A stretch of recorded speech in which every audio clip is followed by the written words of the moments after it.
Hey guys, Jacob here with the Hunting Dad Podcast. I want to take just a few moments and talk to you guys about one of my favorite partners that I have, and that is Water Feather Boats. If you guys have followed my YouTube for long enough, you know that I'm a huge advocate for water access. It makes getting in close to those roosted birds extremely easy and those hard to reach places where all the big bucks live a breeze. Not to mention that Water Feather is a veteran-owned company proudly designed and manufactured right here in the U.S. in southern Indiana. Their flagship boat was built to handle up to 320 pounds payload with a cockpit that comfortably fits an adult and plenty of gear. Weighing just 58 pounds and right at 9 feet, it's maneuverable and easy to carry, yet tough enough to withstand any environment, making it perfect for hunters and anglers just like you and me. It's even rated up to a 2-horsepower motor and comes with a built-in platform often used as a dog stand or extra gear storage. Lastly, Water Feather has just introduced a brand new custom blind in mossy oak, making it ideal for duck hunters. There are plenty of ways to get on the water, but this one stands out as the best for me. Born and bred in the USA, this is the Water Feather. Go farther, go feather. Hey guys, let's talk about gear, and not just any gear, great gear. Latitude Outdoors has redefined the game with their lightweight mobile hunting solutions over the last few years. Designed by passionate hunters, their mobile hunting gear is all about stripping away the bulk so you can explore deeper, trek further, and stay agile in the woods. Every piece is crafted to allow you to move and move quickly when needed. Latitude Outdoors has actually made me a more efficient hunter with some of their gear, ranging all the way from their 19-ounce Carbon SS climbing sticks to the OG X-Wing platform. And my new personal favorite, the Maverick single panel saddle. This thing is super minimal. You can fold it up to where it doesn't even feel like it's on your back. This thing was a workhorse for me last year. This thing comes in at a great price point. So if you guys are interested, please be sure check out their full range of hunting gear over at latitudeoutdoors.com. You can find their climbing sticks, platforms, saddles, anything else you can possibly think of to get you in the woods and become a more efficient mobile hunter. Be sure to check those out at latitudeoutdoors.com, built for the mobile hunter. Hey guys, welcome back to another episode of the Hunting Dad Podcast, which I guess technically this is the very first podcast. Inaugural. Inaugural, where I actually have a guest on, and my guest today is a good, feels like a lifelong friend. Absolutely. Mr. Greg Staggs of Staggs in the Wild. How you doing, buddy? Man, I'm awesome. I'm honored to be here. I'm excited about this podcast for a lot of reasons, man. I've done a ton of podcasts, and everyone knows me for gear and all the crap, and everyone wants to talk gear. And I'm real excited about the subject matter of this because it's not gear. So if everybody's like, another podcast with Greg.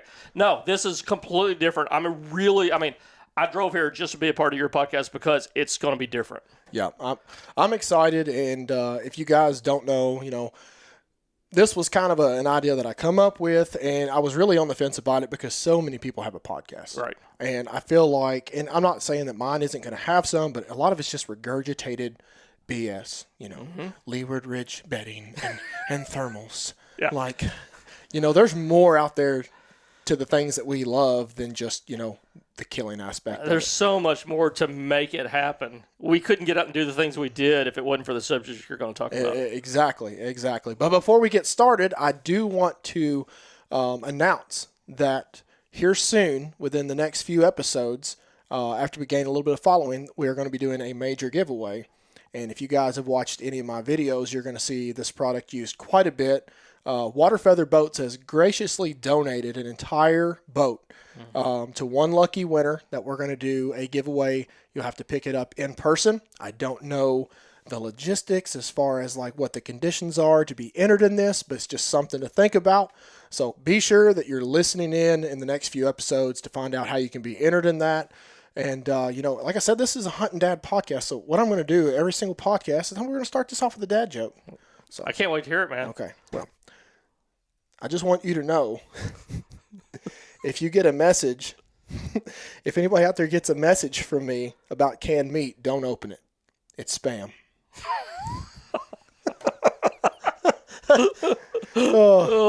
Somebody would literally unsubscribe the minute they hear that. I just lost my first listener. Yeah. We gained one and lost one in the same minute. That's right. Well, let's start this off and let's talk about, how did we meet and when did we meet and how?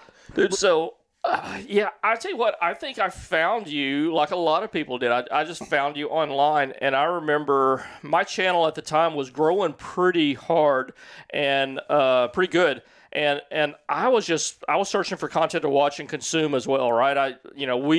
We haven't paid for cable in a long time. I'd kind of gravitated toward YouTube, watching YouTube in the recliner when I got home from, hard days, hunt, scouting, whatever. Mm-hmm. And I just came across your channel one time. And honestly, not just sucking up, I became a fan. And I started, you became in my regular rotation of hunts and videos and stuff I watched. And I remember we still hadn't met. I was just a fan. I was just watching your content.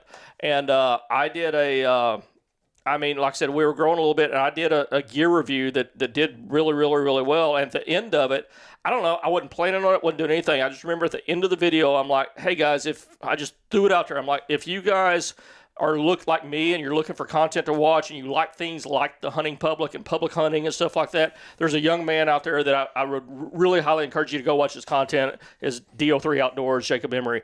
And I don't know. I think somehow that got back to you that I'd given you a shout out, and some people are like, "Oh, I can't believe you're giving us shout outs." I'm like, I didn't even know what a shout out was. I had literally I wasn't trying to do anything. I was just like, it was genuine. It was, wouldn't try anything at all. Well, it genuinely helped me because I woke up and I'm like, where the hell did 150 subscribers come from? It's taken me forever to get to this point. So it was really cool, and especially once you did that, finding your stuff. And I feel like that 2017-18 mark is when I really started getting into the mobile side of hunting. I allude to the buck that I killed, my first public land buck, that deer down in Tennessee. Yep. And, going in with a summit climber, I thought I was really mobile, let me tell you. And then it's like finding your page and just learning about this and that. And I'll never forget messaging Jacob Myers. It's like, did you know people are climbing trees with one damn stick? Is this real? And flash forward, man, I'm not patting myself on the back because there's lots of guys that do it better than me. But I just ran into a guy recently on public land. It's like, man, you and Greg are the reason that I literally learned about one sticking. So finding Greg's channel was a big time blessing. I literally find myself having to go back and rewatch stuff because I'm not real good with knots. And I have a tendency to be very unsafe with some stuff. So anytime you watch my stuff, just do as I say, not as I do. All right. Well, that's the great thing about having the videos out there. You can always go back and rewatch them yourself. And that's true. But yeah, so tell us a little bit about your history growing up, maybe your relationship with your dad and getting you into the outdoors, and how that's kind of transpired. And you have children, and how your hunting has changed through the years of not having kids, but having a wife, and then having young children, and then now they're teenagers, and one of them's a punk and he's always picking on me. Yeah. So it's so a lot of people ask, why are you so passionate about hunting? Why have you made it the focal point of your life, pretty much, as far as if I'm not at work, I'm thinking about hunting, or family, right? Those two kind of go hand in hand, and we'll get into that a lot. But we grew up in a little part of Missouri that sticks down in Arkansas. So born in Missouri, but for all intents and purposes, if you look at a map, it's the part of Missouri that sticks in Arkansas. So it was called the Boot Hill of Missouri. There were no deer, nothing like that. I didn't go deer hunting until I got in college. And but we rabbit hunted. And we frogged. So if people are like, well, what do you mean by frogging? We had a 10-foot aluminum ditch boat, and we would go down ditches. People might call them creeks, but they were man-made, cut to drain the swamps of southeast Missouri and northeast Arkansas, like that. So they're just man-made, long, straight ditches that were probably 3 or 4 or 5 foot and probably 25 foot across, and just long waterways. And Mom would come and help us drop a truck off at one spot, and we'd go back. Well, we'd have to drop it was an ordeal. We'd have to drop the boat off first. I would stay with the boat when I was 6, 7 years old or so. Dad would follow Mom, or Mom would follow Dad. He'd drop the truck off way down, like 5 miles downriver. Then she would bring him back, drop him off, and of course the whole time I'm sitting there listening to God knows what, cicadas and everything else, but it sounds like monsters to a little 6-year-old that's sitting there on the side of a ditch, sitting on a boat, And but yeah, that's how Dad introduced me to the outdoors. And I remember the first time we went frogging, we'd been going for about three hours or so just paddling. I always sit in the back and I paddled. Dad would sit up front and shine the ditch banks with a big Q-beam 1 million power candle power light. Oh, yeah. And that night, I just, for some reason, I got sick as a dog. I was throwing up over the side of the boat. I just got sick. And don't know what it was happened to me, but he knew because he grew up doing outdoor stuff in that area. We lived in a town that Dad grew up in. And so he realized at one point it was as close as we were going to get to the house. We didn't, there weren't cell phones back then, Right. And so we pulled the boat off to the side of the ditch there, and we walked about, 2 miles home. And I mean, it was all we could do to get me home at 6, 7 years old. I crawled in bed. Mom took Dad back out the next night to get the boat and all that stuff. And I remember it's a famous story in our family because he's like, I thought he was ruined. I didn't think he'd ever want to do outdoor stuff with me again. And for that being my first experience, but it was still, I just latched onto it because it was time with my dad. Yeah. It was just in a boat, quiet, no anything, no outside world, just Dad and me in a boat. You learn a lot about your old man when it's just you and him. Dude, it was just amazing because, he worked at a factory for 37 years.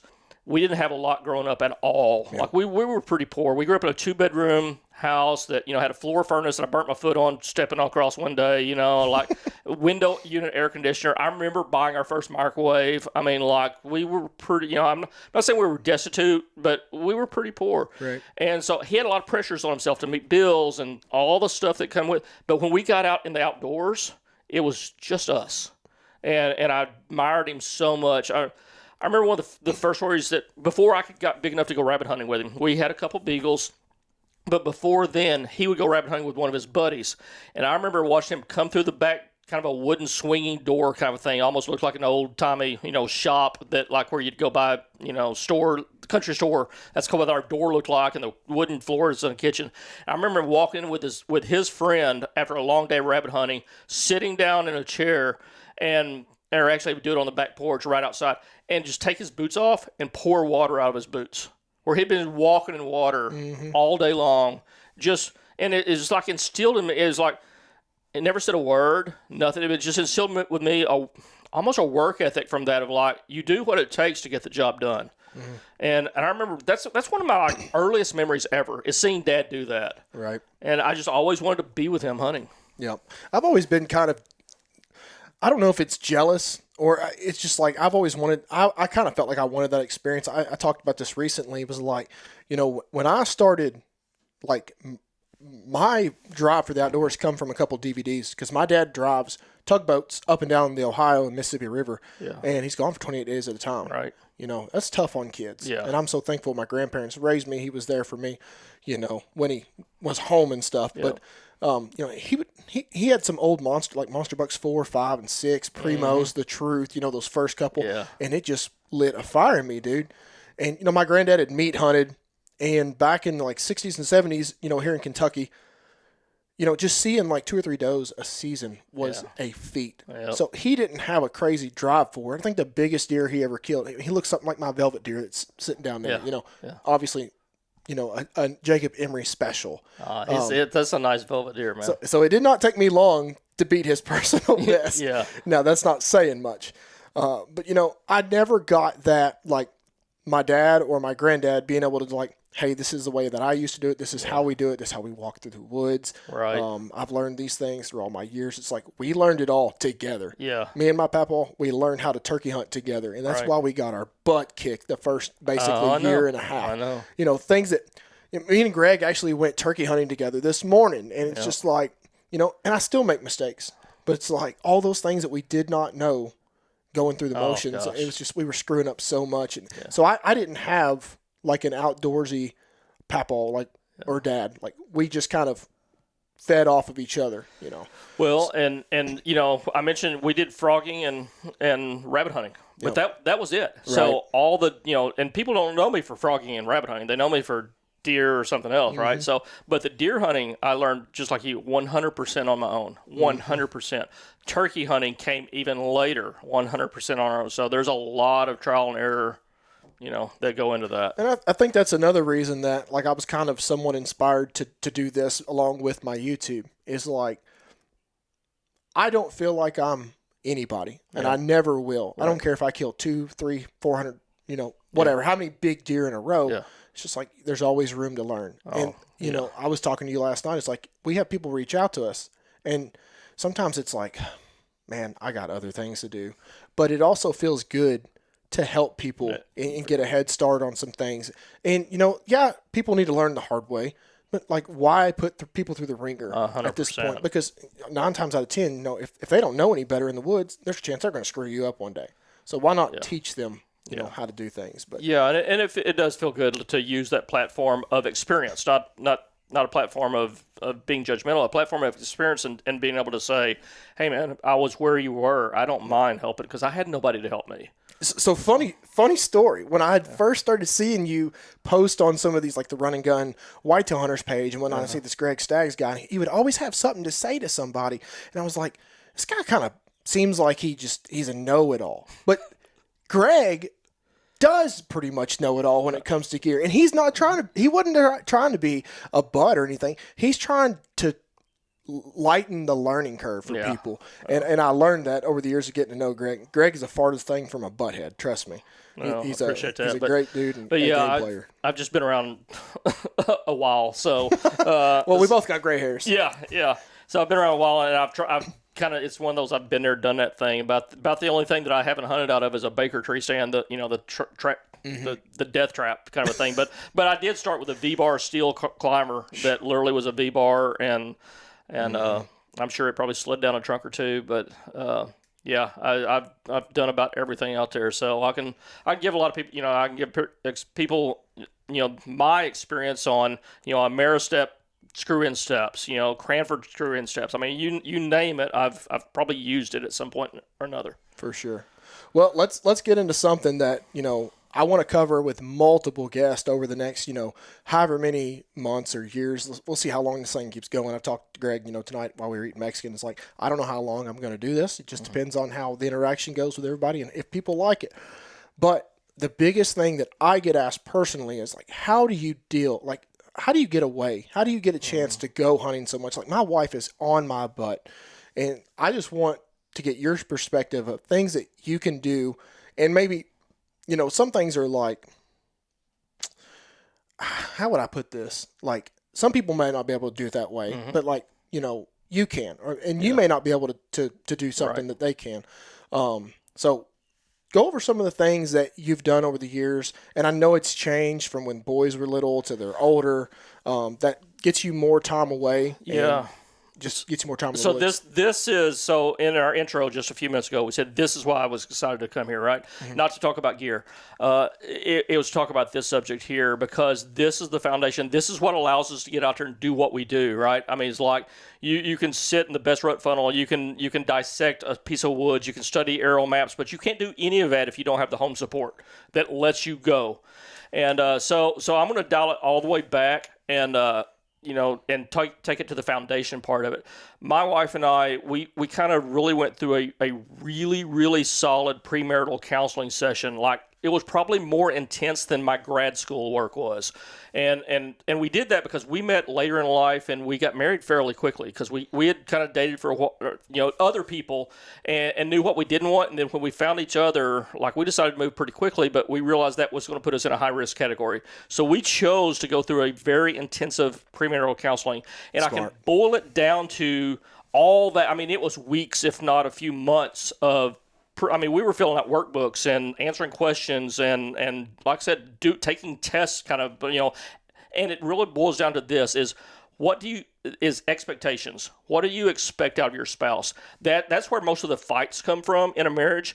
And especially when it comes to hunting and getting time away to go to the woods, to scout, to hunt, to look for morels, to shed hunt, whatever it is, it's that expectation. She has an expectation that you'll be home a certain amount of time, and you have an expectation that, well, by golly, I'm going to go hunting because that's what I do. Yep. And those that difference, that mindset is where most arguments come from. So if you get on the same page and communicate a lot about expectations, hey babe, give them a heads up, give them a warning of, look, I'm going to next Wednesday, Thursday, Friday, I'm planning on going hunting. And give her a heads up and some notice, And then when Wednesday, Thursday, Friday comes, it's not a surprise. You're not blindsiding her. Exactly. She's expecting you to be home, and you're expecting to go hunt, and you never communicated that. That's where the problem comes from. Yeah. So that was a huge one for me, or us rather, as a couple. And then one of the early, but we read a lot of books early on in our marriage, and one of the most important ones we learned was the 5 love languages. Was learning your spouse's love language. And they boil down to, and I don't even know if I can say them all. Some people's love language is gifts. Some of it's quality time. Some of it's physical touch, acts of service. There's, and the other one is escaping me right now. But I'm a physical touch kind of guy. Yeah, and my wife is not. Most of us are, right? But you know what? Most women is quality time. It is, yeah. So knowing that, just figure it out, right? And so most guys, all we care about as guys is us. And so you got to take the focus on, and it goes back to expectations and communication. So those three: knowing your spouse's love language, knowing how to or being willing to communicate. We all know how. Guys we're horrible about not being willing to communicate, right? And then knowing what the expectations, that all rolls into it. So that was the foundation of early on getting a lot of hunting time. And then I'll kind of wrap back here in a little bit. I'll let you take off with some thoughts about that. But I'll wrap into one of the other key things I think is a guy is I realized early on what was super important to me was hunting. Mm-hmm. That was my big driver outside of work. And you got work, family, but outside of that, what I wanted to spend my time was hunting. And I see guys that they say they want to hunt, but then they go drink beer with their buddies on Tuesday night. That's what I kind of want to allude to. It's like, I don't do drugs. Exactly. I've never done drugs. Exactly. Never have. And I'm not a big drinker because, literally tomorrow, my birthday is the 8-year anniversary of my mom passing away from cirrhosis. Yep. She wasn't involved a whole lot in me and my sister's life until later, and I think she felt guilty about that. So I stay away from that stuff. So it's always, that used to be my big argument. It was like, I'm not, going out and drinking and doing this. It's like, this is my only hobby. Right. Right. And it's not just drinking or drugs. It's softball, bowling, yes, darts, golf, cards, golf, whatever. And we're not picking on, if someone's watching this, like, I'm not trying to pick on you or anybody else. Here what we're saying is it's not 6 different hobbies.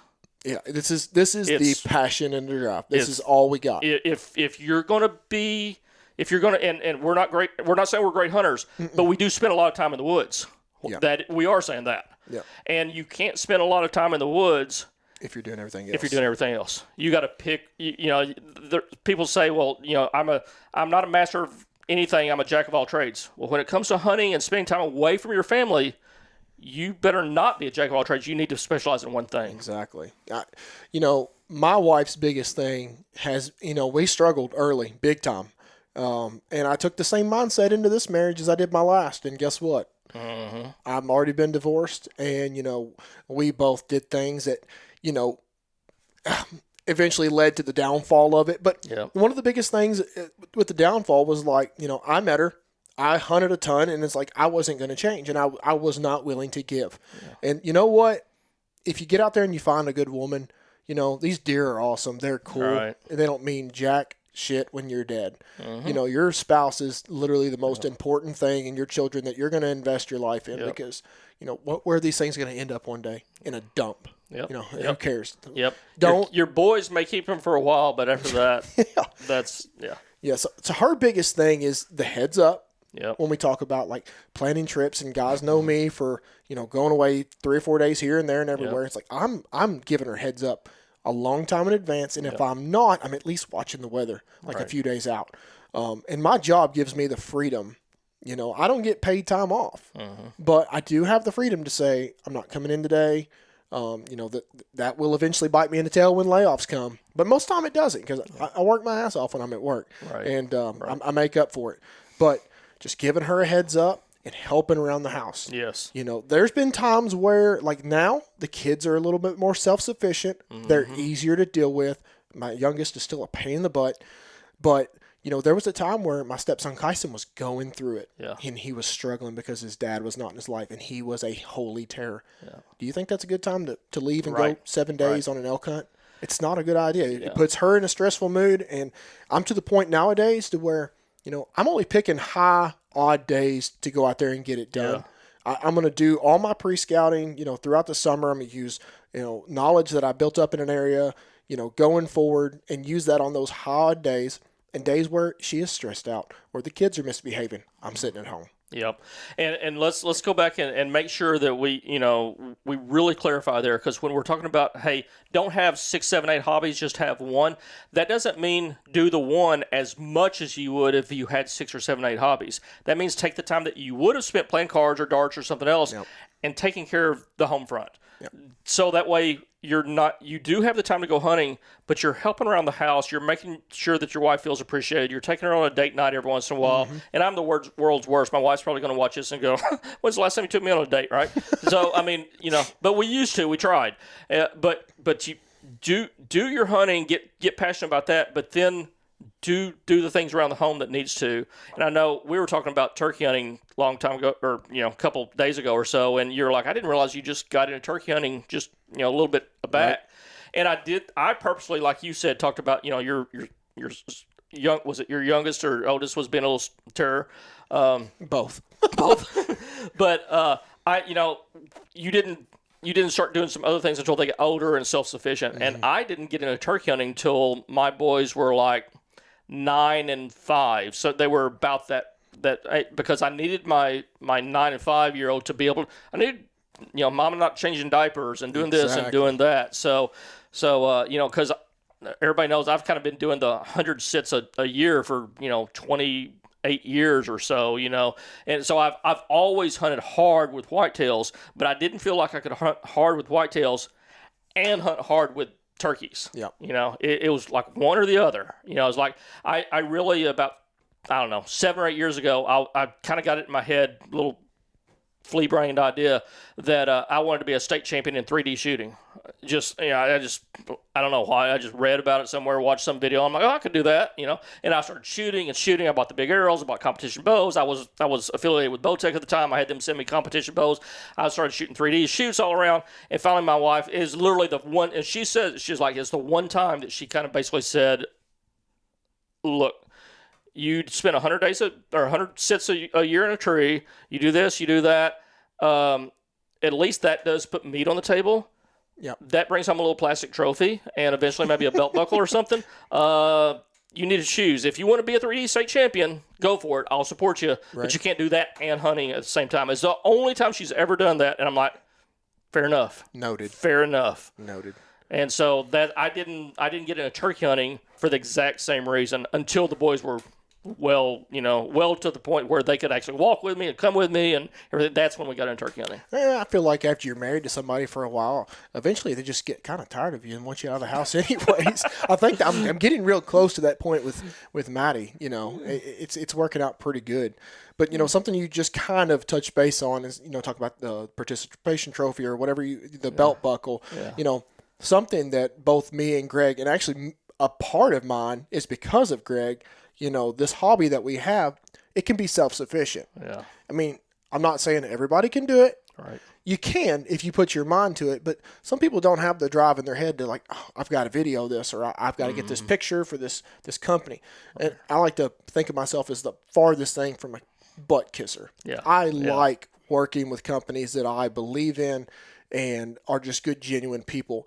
And, I'm telling you right now, I love Latitude. I love Moultrie. I love Water Feather. I love Hop Optics. But the minute they start posting pictures of some chick in a bikini, right, I'm out. Right. Like, I don't believe 100%. In that crap. So, like, why don't you go over some of the things, Greg, that you've done throughout the years to kind of supplement some income on these tags? Because I just say tags ain't cheap, and they really ain't cheap now. They might have been back in the 40s when you started hunting.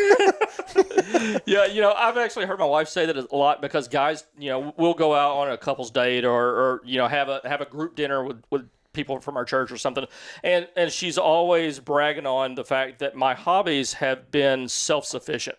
In other words, most guys they choose a hobby, and golf is a great example. Yep. They pour greens fees and cart fees and this and that, and it's just a money drain. So right? many Michelob Ultras. And and so we've been very fortunate that I was able to overcome a steep learning curve because I was self-taught bow hunting. I was able to overcome a steep learning curve fairly quickly, and we do live in a good, you can't kill what's not there. I'll say that. We live in a good area that has a high deer density, but I learned how to put meat on the table pretty quickly. And for, we're talking about it at dinner tonight, I think it's been 28 years now. We haven't went to a grocery store and bought red meat. And we'll go buy chicken and rice and different things, enchilada stuff and whatever. But we haven't had to go buy ribeyes, tenderloins, hamburger meat, ground chuck, skirt steaks, whatever you buy at a grocery store that the meat department would have. We haven't had to buy it in 28 years. So my wife always brags on me that, like, hey, at least, and then, so that's one part of it. Right. And then the second part is, with my background in writing, I've got a degree in journalism, a master's in English. I was a newspaper editor for a long time. And then with my passion for the outdoors, I took the skill set that I had developed in writing, coupled it with my passion. I started writing for outdoor magazines and stuff. And so, that paid, even back in the early 90s, it was paying $500 an article and stuff. Yeah. So, you write 3 or 4 articles, there's 3 or 4 tags. Exactly. And I've been doing that for 25 years or whatever, writing, a couple, 3, 4 magazine articles a year. And all of a sudden it's like, wow, this thing is actually kind of, we're not making money off of it, but it's paying for the hobby.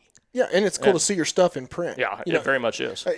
I actually was in the middle of, I was in my work truck working at an aluminum plant at the time. I was a maintenance electrician, and I literally was like typing my vows out on my phone. Yeah. We were fixing to get married. And I'd asked you a month or two before that of like, Greg, like, I killed this deer on a kayak. I think it's a really cool story. I remember that. I've got these pictures. And it's like, I'd just like to see my stuff published. I think that would be really neat for my kids to look at one day. It's not like a bragging thing. It's just like, it's just cool to see. Very much and so. I'm like typing this stuff out, and I got an email from a guy. I'm not going to put his name out there, but he had already I've submitted the article, I've submitted the pictures, and then I get this email, and he's like, Mr. Emery, the story's great. We love the pictures, yada, yada, yada. We'd like to purchase this article. And I'm like, Greg, there's money in this? I just wanted my stuff published. So I'm at 6 publications now. Yeah. Nothing huge. I've been in North American Whitetail twice. The back page, that's a very important page. Believe it or not, that's like one of the best pages. Yeah. So they're twice. Buckmasters, Peterson's Bow Hunting, and Bowhunter Magazine. Yeah. Is that 5 or 6? I wasn't keeping track. There's another one. I was just listening to the names roll off, man. That's pretty good. There's another one coming. Yeah. But yeah, that was another cool way. And of course, YouTube, we can allude to your channel, Staggs in the Wild. My channel is based solely on like hunting and hunting adventures and things like that. I do a few gear reviews here and there. I don't feel like I'm that great at them. But it's something. And Greg has got tons and tons and tons. If you need to know anything there is to climb in a dang tree, you will find it. I promise you. And I'm telling Greg, recently, last few months, it's like, man, if you start like putting some hunts out there and whatnot. And we're that close. Woo, yeah, we're that close. We've been fortunate enough. We've built a foundation through education, technical how-to, stuff like that, showing people how to use some of the equipment in the mobile hunting industry. And, I'm very fortunate that I come from a teaching background and communication, things like that. I've been, very well received by the community and instructing people how to do stuff like that. But that's almost for me personally. There's going to be new stuff out there for years, right? Every year, companies come out with new stuff. I could probably keep doing that same thing for years, but I really kind of am starting to taper that off personally. I do have. I've got a running list. We'll give you secrets on how to create content, if you will, as a YouTuber. I actually have a notes section, a idea list on my phone, and when I'm in a tree. I write it down. I've got 37 more videos that I want to do that are more technical, how-to. About 16 of those are one-sticking videos, believe it or not. Someone's going to be watching and go, you've got 16 more videos on one-sticking? I do, and they're not just on how to one-sticking. It's parts of one-sticking, right? It's like one of the big topics that came up last year was what do mad rocks slip? How do you recognize when they're slipping? Is it dangerous? What steps do you take? Precautions, things that will help the community. I want to address before I move off of it. Right. So I've got some more things like that. How to climb leaning trees. What length of stick should you use? Platform choices for one sticker. Those are some of the ideas. I usually don't share that many of those 37 ideas. I usually hold them very close to my chest. Right. I don't share them because it's a dog eat dog world out there. If you share your list, someone's going to, oh my God, I'm going to, all they want to do is make it for you, so they think they're going to get the glory. They don't realize it's the person behind the video, not the subject matter. Right. That is very, very, very true. But so, having said all that, I'm really starting to want to move toward, we're going to start documenting a lot more of our hunting experiences. Last month, I just bought a brand new 360 camera to start filming some more of our hunts with. I've had a drone for years now. We've upgraded. I've got 2 or 3 action cameras now. We're going to have multiple angles, and we're going to start doing it right.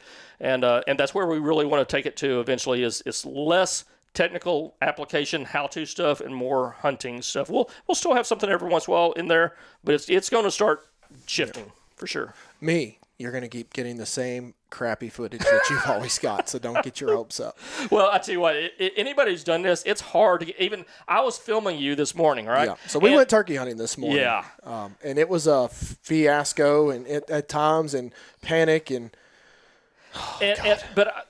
What I was going to say is, even you had a cameraman, me, and I still felt inadequate. I didn't have a weapon with me. I'm just following Jacob, sitting beside him on a tree, and I'm still thinking, I don't know if I'm going to be able to get good quality footage. And my sole responsibility is to film you. Mm-hmm. So can you imagine trying to do it everything? I mean, that's why sometimes it's hard to get footage. Self-filming turkey hunts is. Shane Simpson is the GOAT. Oh, period. Gosh. That's why I bought the 360 camera. Nobody's better at it. Period. He's so good. A lot of people like Dave Owens. I don't like looking at his gun. Yeah. You're looking at the stock of his gun. He kills more turkeys than anybody I know. He's the world's greatest turkey hunter, period. Yeah. But I can't watch his videos. Shane's videos are amazing. They are. Self-filming turkey hunts is so hard. Self-filming deer hunts is so much easier. Their eyesight's not nearly as good. You're elevated. You have time most of the time to get set. Turkeys, most of the time you're having to set up to where they're going to pop their head up, and that's all you're getting. Especially Easterns, this side of the Mississippi River, boy. Yeah. These birds over here don't give you no time. No. No. Yeah. I don't even know why I do it. Me and you both complain all the time. It's like some of my turkey hunts are really good, and it's like they have 200, 300, 400 views. It's like, why do I even waste my time? I'll tell you why. It is, if you've ever thought about starting a YouTube channel or something like that, do it for you. Yeah. But that's why we film the hunts I do. I've got most of our turkey. We've got 7 or 8 turkey hunts on our channel. They're good.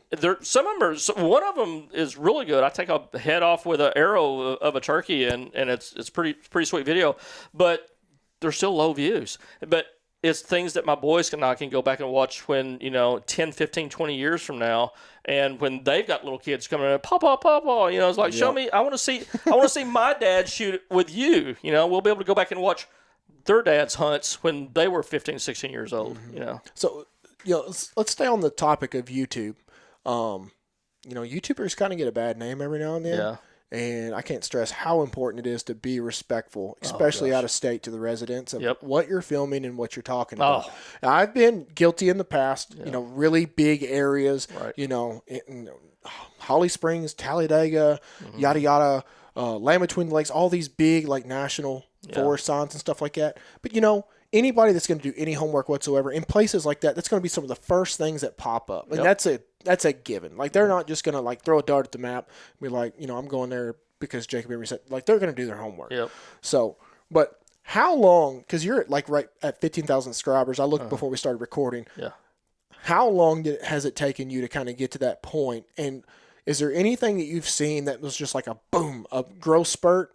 Or is it kind of like me? I get on there and check every morning, and I've lost 2 or 3 subscribers. Dude, that happens. I'm actually stuck right now. I've been at 15,000 for months now. It's tough. It is tough. Yeah, but I'm not really.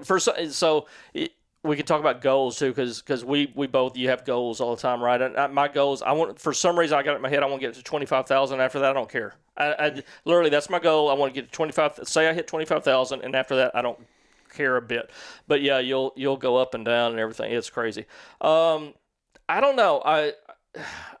The mobile hunting thing as a concept, the mobile hunting industry was just kind of starting, and I've been doing mobile hunting for 28 years, right? And so when mobile hunting took off, that kind of propelled and boosted my channel a lot, because I was talking about stuff, and I think a lot of people, we talked about being genuine. A lot of people, know I don't push a product. I don't care. Everybody knows I've got a backpack that I've designed and created and came out with, and I'm selling, and honestly, I don't care if I sell one, if I sell 100. I don't care. That's not how I make my money. So I'm doing it because I created something that was perfect for me and my style of hunting, and then I just made it available to other people, and people are latching onto it and really enjoying it. And it's just, I can't keep them in stock right now, but that's not the goal. It's just a byproduct.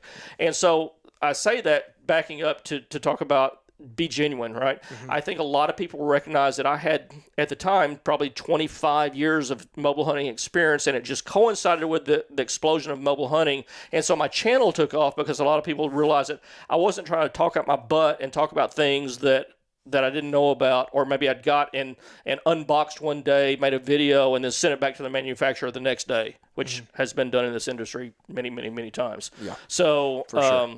So yeah, it was very genuine, and my channel exploded because of that. And then it's kind of tapered off, and it's also given me, I'm okay with it, because it's also gives me a chance to pause, slow down, reflect a little bit, and go, good, maybe because I'm kind of tired of doing the whole education mobile hunting thing. It's a great chance to shift at this point. Yeah.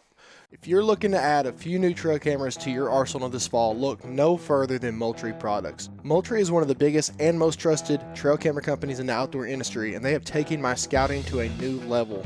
The new Edge 2 and Edge 2 Pro cameras utilize next-level AI technology like Smart Capture to do things such as trigger pictures on only bucks, or only deer in general if you choose so, making false triggers on the wind or annoying raccoons over a bait pile a thing of the past. Another thing I love being a public land hunter is that the new cameras do not utilize SD cards, meaning nobody can steal your card and nobody can check your pictures. Not to mention, your old cell camera is giving you all those fits over faulty cards or needing formatted when you're miles or even states away. So if you're looking to up your scouting game this fall, check out these affordable, reliable, and easy to set up Edge Series cameras. You guys can check these out at Instagram, Facebook, and of course, MoultrieProducts.com. Hey guys, Jacob here with the Hunt Dad Podcast. If you guys have followed my YouTube, DO3 Outdoors, for any amount of time, you know that I'm a huge fan of companies that build a great product that even the blue-collar guys like me can afford.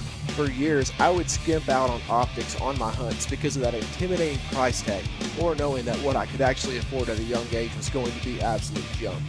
Luckily, over the last few years, I've discovered Hawk Optics. Hawk makes a great line of glass, scopes, and accessories that are easy on the wallet but perform at a high-end level. One thing I really love about Hawk is their unmatched customer service. Real people, fast answers, and a company that actually stands behind what it sells. And let's not forget, with Hawk's lifetime no-fault warranty, you are covered for life on your gear. Since using Hawk Optics, my 4 personal favorite pieces so far is the 10x42 monocular, the Nature Trek spotting scope, the Frontier ED 8x42 binos, and of course the Endurance rangefinder. If you guys are interested about any scopes, pieces of glass, or accessories, be sure and go check out hawkoptics.com. That's HAWKE optics.com. I don't know that I've ever hit a giant growth spurt. I've got a couple videos that have done really well. Other than that, it's been a pretty gradual ride since about 2020. Yeah. But it's getting there, and like we alluded to, trust me, it makes money, but it doesn't make that much money. Like I'll be getting a YouTube payment over the last 2 months in a few days, and it's going to be a whopping $120. Yeah. And there's times of the year where it's super slow, and there's times where it's like, hey, I'm getting another check this month. Yeah. Cool. But it takes a while to get there, and you've got to be willing to deal with some haters. Yeah. And you put yourself out there. I mean, that's the thing. You voluntarily put yourself in the public eye. Oh, yeah. And there will be people, especially, some of the subject matter, Jacob and I were talking at dinner time tonight, if YouTube wasn't so liberal and you got a bunch of commie wacko people out there that just, if it wasn't for that, I would eventually, when, I'm getting close enough in age now that I'm starting to think about retirement. I got 6 years left in corporate America, and I'm out.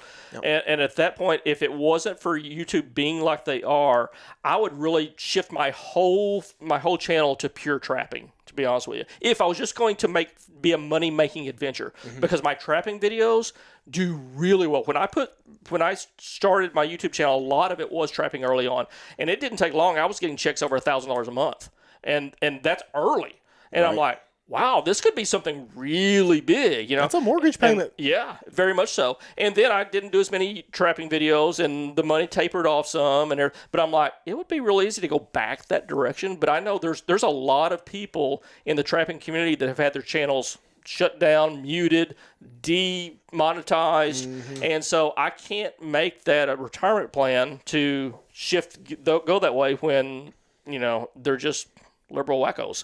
And so I'll do one here and there because I love trapping, but I would love to be able to just shift and go completely and make $3,000, $4,000, $5,000, $6,000 a month just doing trapping videos. What a retirement that would be, right? Right. But you can't plan on stuff like that because of Absolutely policies. Not. Don't ever depend on something like this for your income. I mean, that's crazy.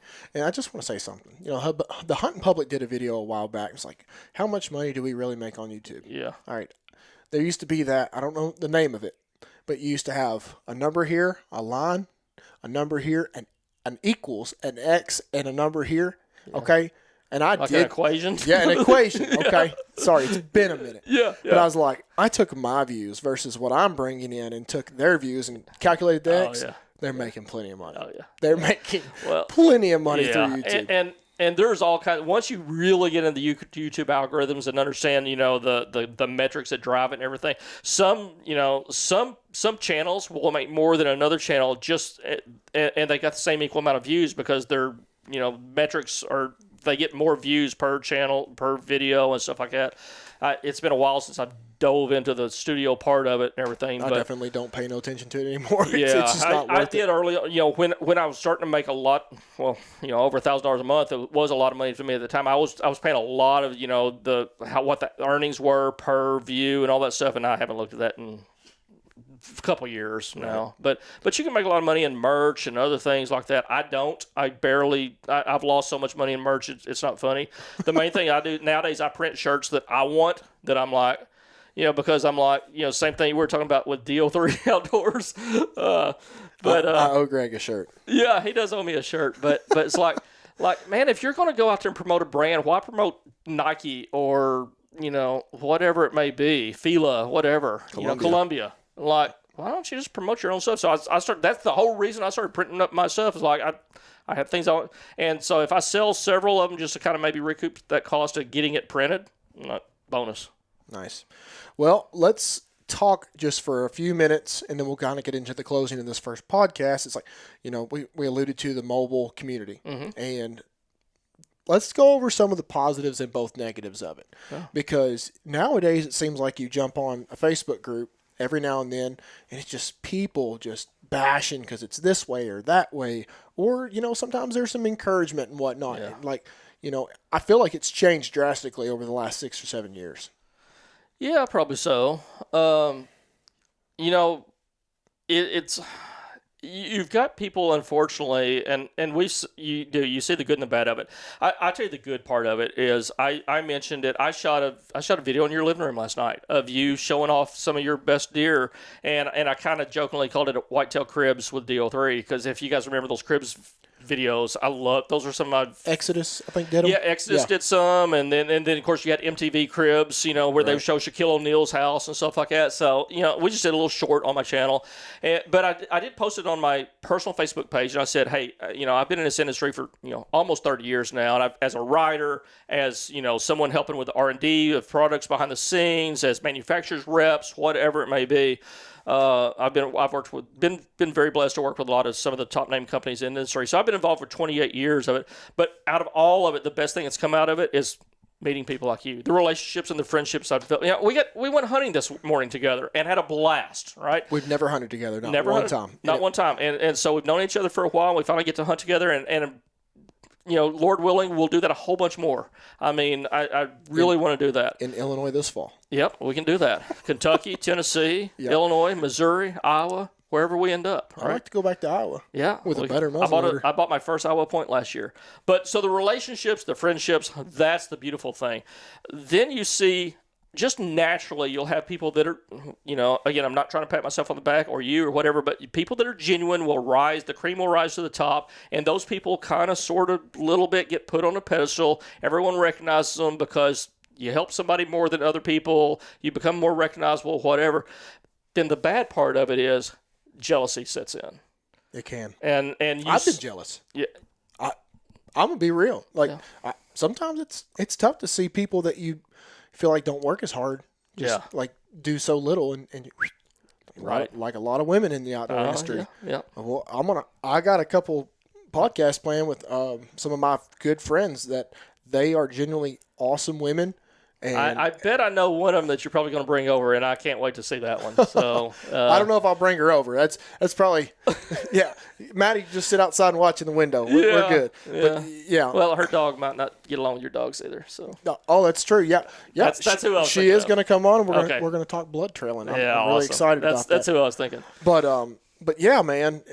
But yeah, where I've seen the negatives sometimes is, and there's 3 or 4 people that popped up my mind off the bat. They get really jealous that you got to do a podcast or you got recognition here or whatever, and then they start snipping and sniping and making little snide remarks and everything, and then they form their own little chat groups and this and that, and I'm like, dude, you're not fooling anybody. It's just like, and just the negativity is that's the con of it. Is it's like, dude, just build your own platform. I agree. I don't have to. Here's my mindset. I don't have to tear anybody down to raise myself up.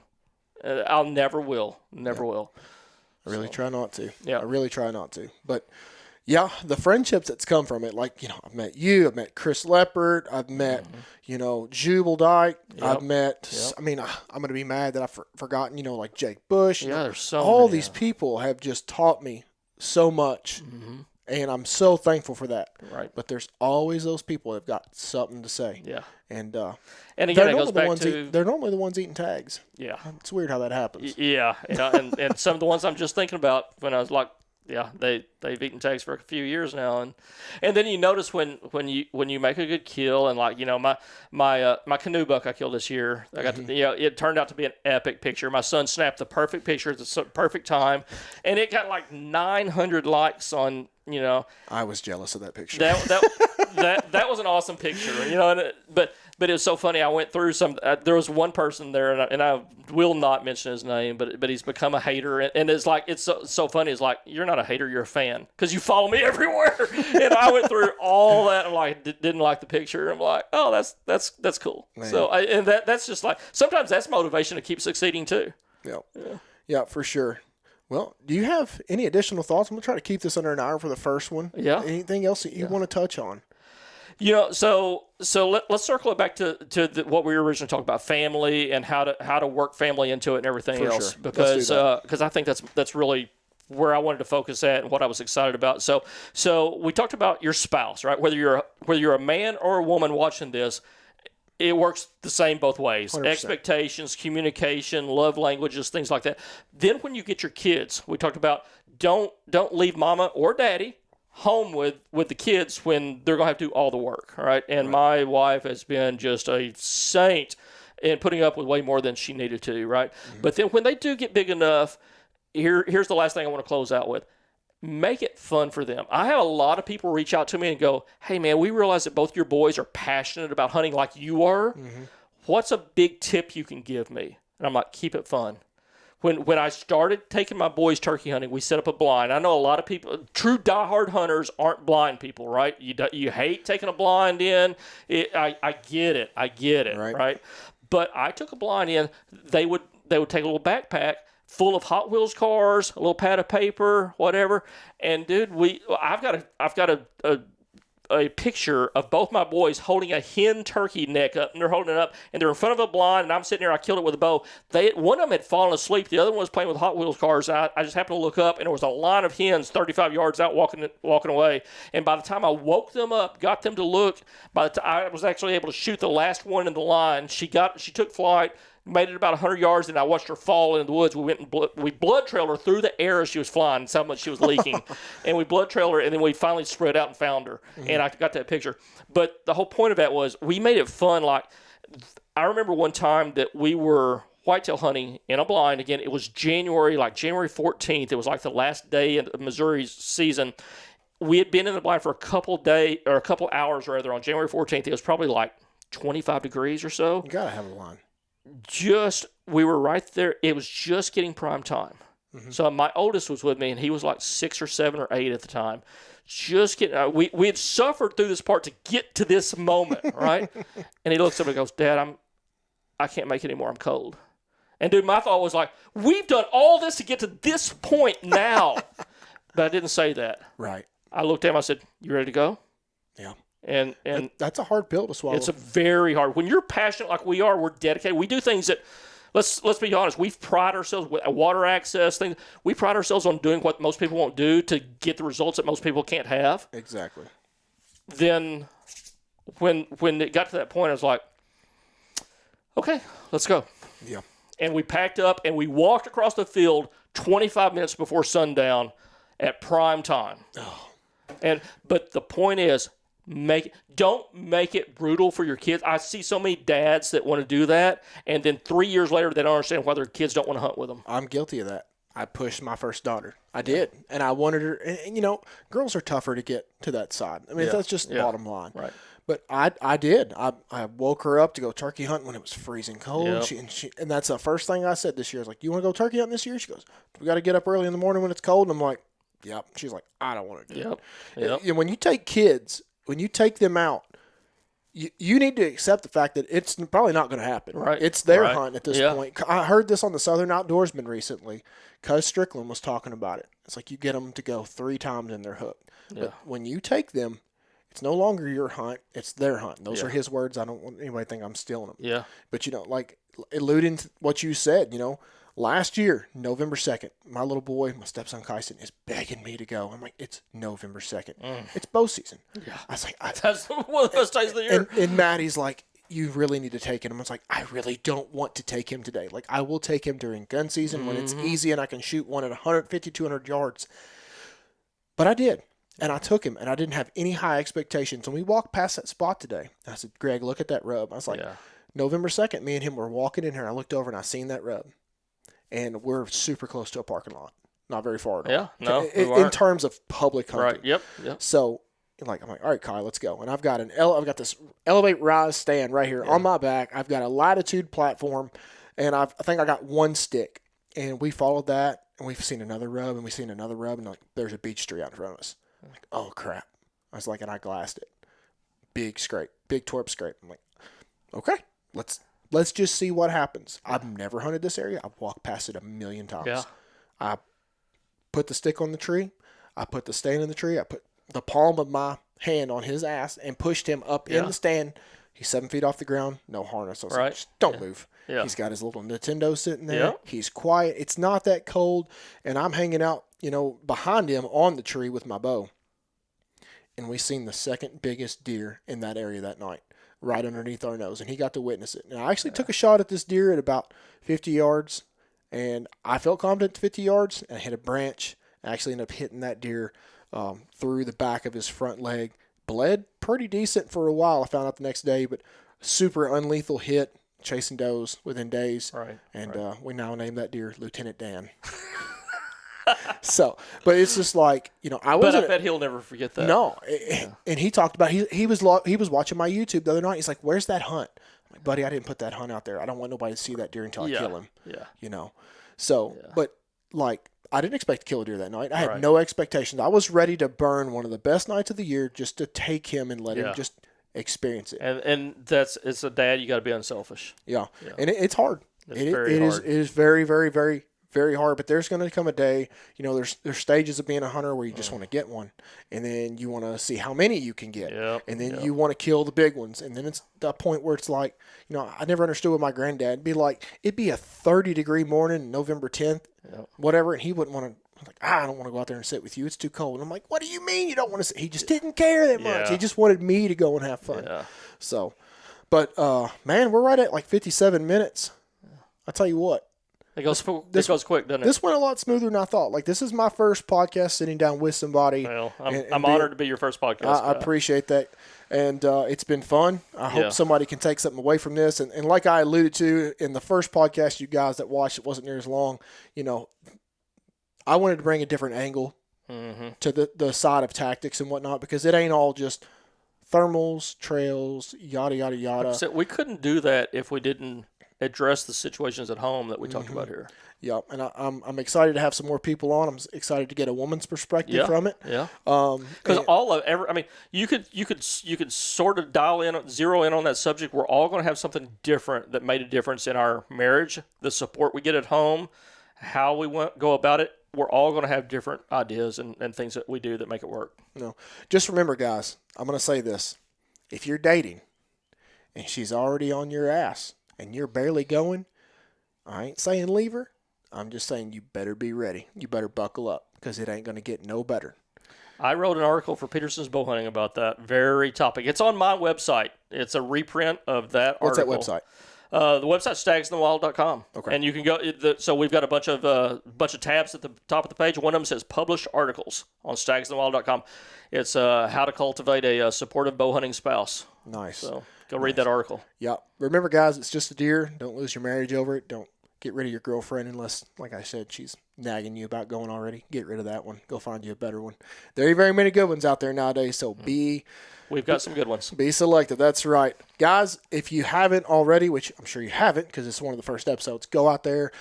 Follow this podcast both on Facebook, Spotify, Apple Podcasts. You can find all that stuff there. Be sure and go check out Greg's channel, Staggs in the Wild, and you're going to learn a lot. And if you get time, swing by DL3 Outdoors. Check out a couple videos there. And appreciate you guys watching and listening. And we look forward to the next one. Thank you.